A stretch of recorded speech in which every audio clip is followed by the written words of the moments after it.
పొలాల్లో కలుపు నివారణకు విరివిగా వినియోగించే పారాక్వాట్ డైక్లోరైడ్ అమ్మకం, నిల్వ, పంపిణీ, తయారీ, వాడకంపై రాష్ట్ర ప్రభుత్వం తాత్కాలిక నిషేధం విధించింది.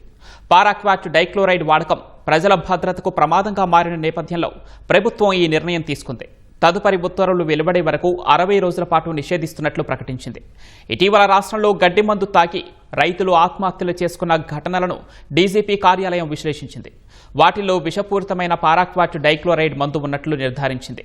పారాక్వాట్ డైక్లోరైడ్ అత్యంత విషపూరితమైన కలుపు సంహారిణి అని, దీనిని సేవించడం వల్ల మరణాల రేటు చాలా ఎక్కువగా ఉందని వైద్య నిపుణులు సైతం నిర్ధారించారు.